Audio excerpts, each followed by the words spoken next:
Votre particularité à être de la société civile, avec des objets divers, ne vous engagez pas à converger pour un objectif essentiellement politique.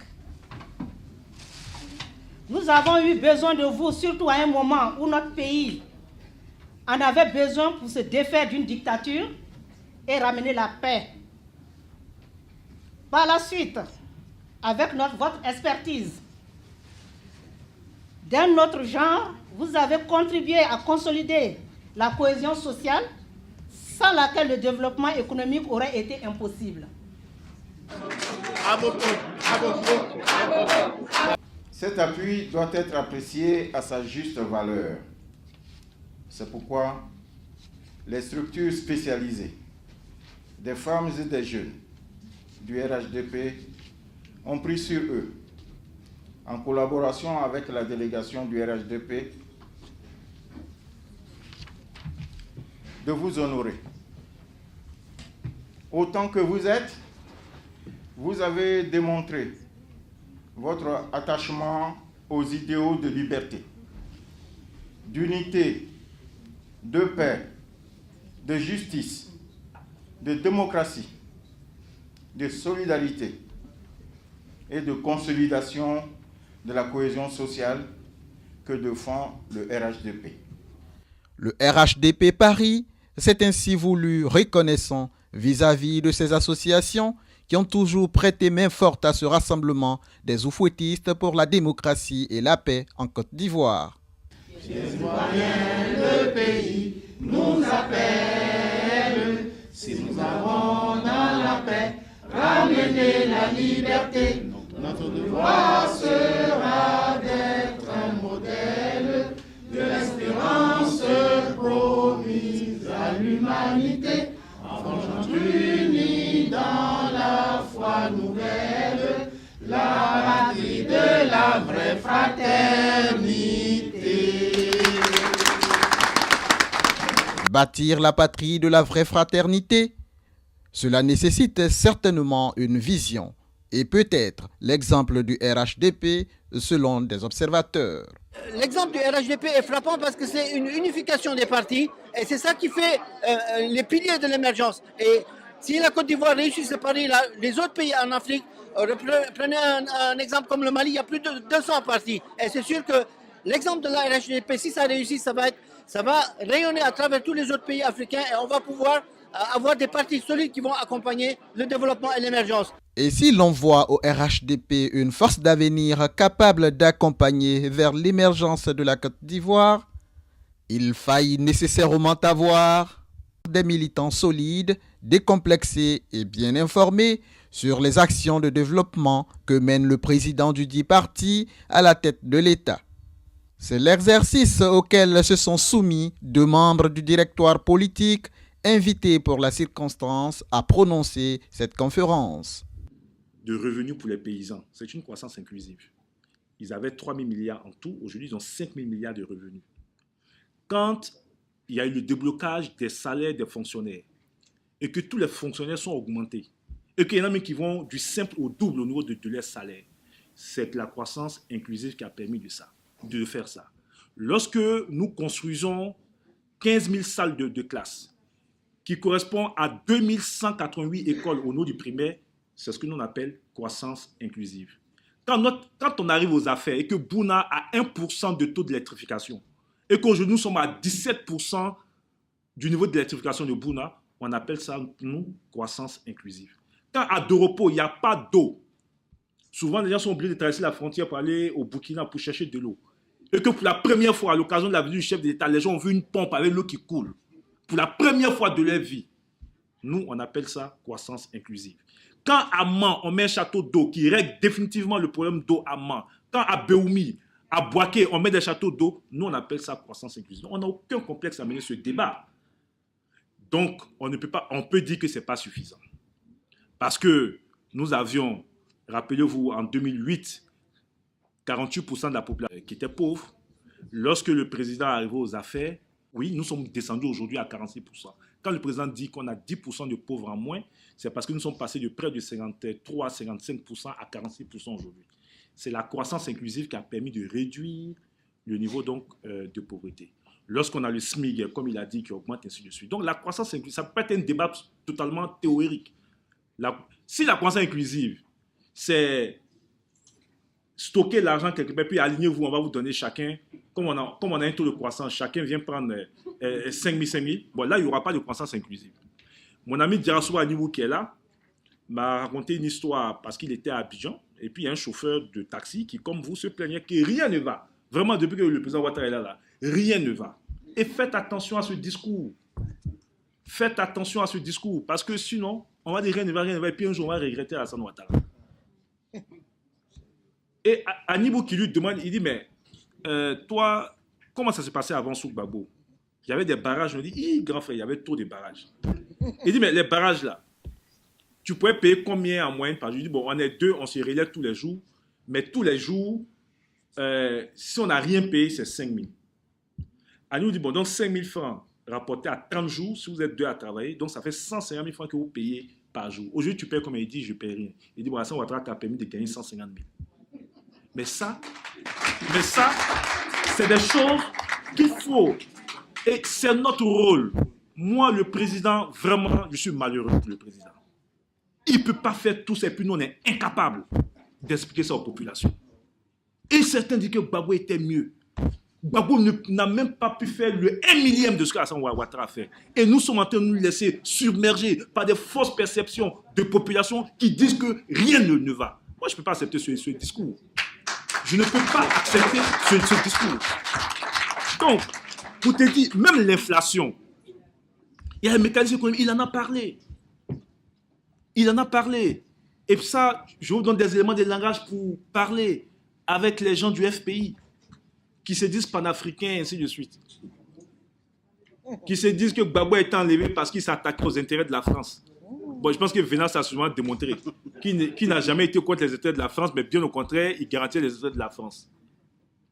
Mamadou Coulibaly a dit, parce que c'est Alassane Ouattara qui a fait les privatisations en 1990, mais Mamadou Coulibaly dit qu'en 2005, c'est Gbagbo qui a renouvelé systématiquement pour un long terme tous les contrats de l'eau, l'électricité, tout. C'est Alassane Ouattara qui dit, je remets en cause ces contrats. Et puis je fais appel à d'autres compétences. C'est ça le panafricanisme. Mais il est encore au pouvoir, non? Parce que si on allait dans la logique des gens du FPI, on ne peut pas dire ça sans qu'on t'enlève. Lui, c'est un garçon, il dit, d'ailleurs, je demande aux gens de venir, on casse le monopole.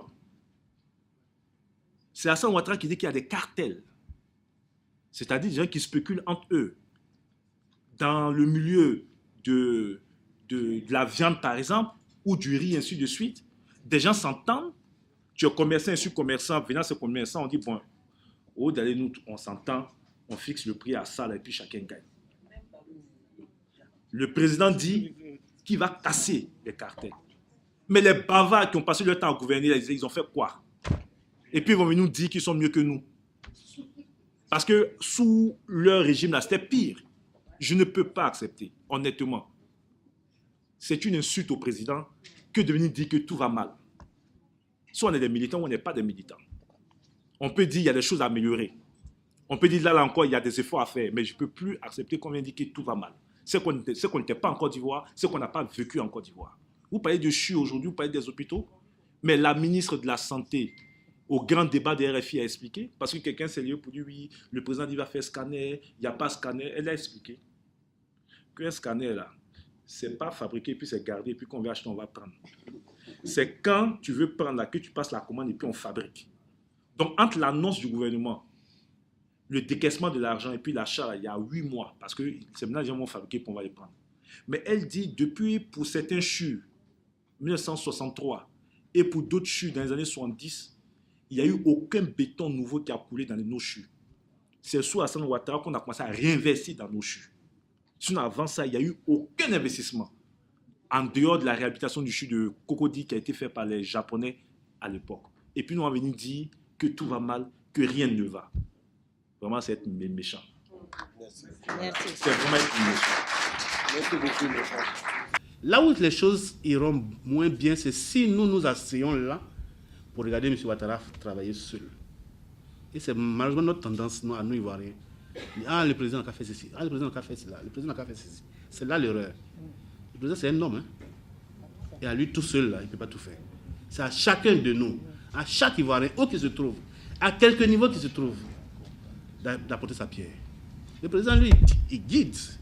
Il y a le leader, comme on dit, puis il y a le following. Il faut que les gens suivent. En faisant quoi? En faisant simplement ce qu'on a à faire. Et l'Ivoirien nouveau dont on parle, ce n'est pas quelqu'un qui va renaître comme on le dit dans la Bible, mais seulement quelqu'un qui va changer d'habitude, qui va aimer le travail. Quelqu'un qui va pas chercher à prendre les raccourcis, qui va vraiment aimer transpirer pour gagner ce qu'il a gagné, et qui va aimer son pays. C'est à ce moment-là, on va voir que les choses vont s'accélérer. Si chacun s'y met, une fois que le président a tracé la route est là, elle est claire devant nous. Mais quand chacun de nous va s'y mettre, va porter sa pierre, on va voir que les choses vont aller plus vite. Il faut qu'il y ait une prise de conscience collective. Que nous soyons de plus en plus en fonction des responsabilités que nous avons, que nous assumons ces responsabilités pleinement. Et que nous soyons un peu plus regardants de la situation donc, des militants. Ce n'est pas toujours une question d'argent. C'est souvent même les recevoir, échanger avec eux, leur donner des informations, les orienter, ainsi de suite. Alassane Ouattara ne peut pas être seul à tout faire. C'est ce que Venance a dit.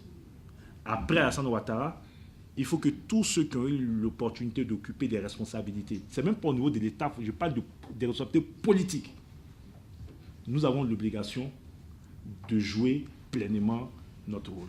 Or ça, au niveau de nos partis politiques, si aujourd'hui le président se retrouve seul face au peuple, c'est parce que nos partis politiques n'ont pas été toujours là. Aujourd'hui, il y a une vraie prise de conscience, et au niveau de nos partis politiques respectifs, PDCI, RDR, UDPCI et MFA, et au niveau collectif, au niveau du RHDP, sur la nécessité de remettre nos différentes machines en marche pour assumer notre rôle d'encadrement des militants.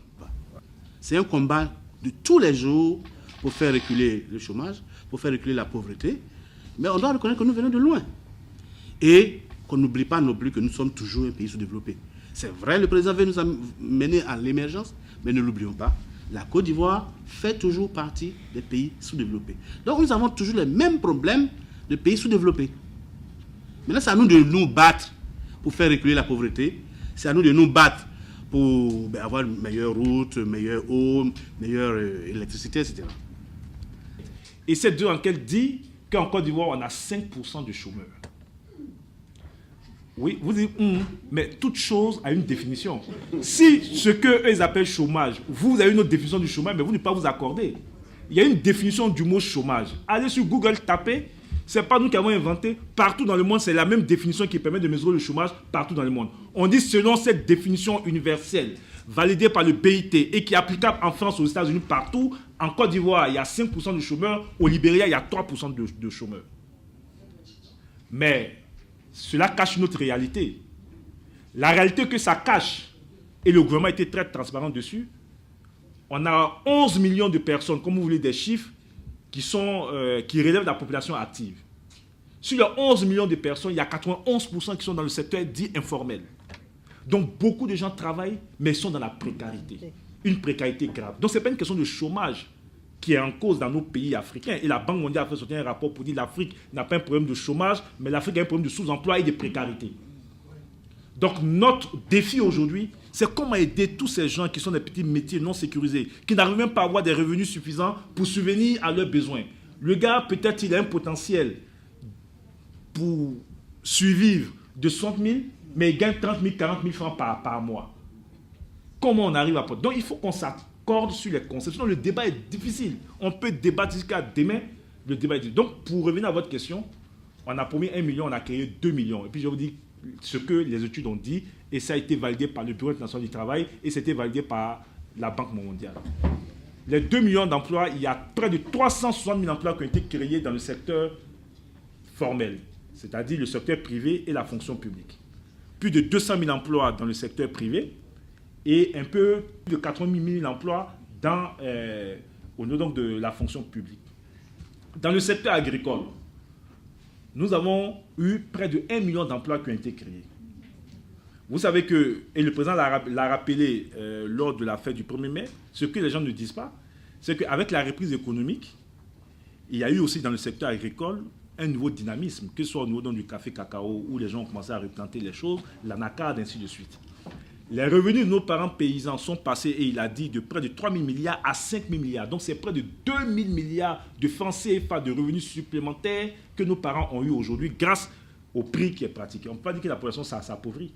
C'est-à-dire que des gens qui avant vendaient leur cacao à 500 francs, aujourd'hui vendent leur cacao à 1000 francs. Donc dans le secteur agricole. Maintenant, on a près de 700 000 emplois qui ont été générés par le secteur, dans le secteur informel. Ils lancent des fausses polémiques. Comment on arrive à calculer des emplois dans le secteur informel? Parce que par définition, un secteur informel, c'est un secteur qu'on ne contrôle pas. Mais celui qui est coiffeur, on ne le voit pas. Parce que le secteur il est informel parce que ce dernier ne cotise pas. Mais ça ne veut pas dire qu'il n'existe pas. Donc, dans les méthodes des statistiques, on peut savoir, par exemple, qu'à Yopougon, on peut mener une enquête pour savoir qu'à Yopougon, il y a tel nombre de salons de coiffure. Donc, ça a été que. Mais comme Venance l'a dit, 77% de la population a moins de 35 ans, c'est-à-dire autour de 18 millions de personnes. Les 16-35 ans représentent 36% de la population, autour de 8 à 9 millions de personnes.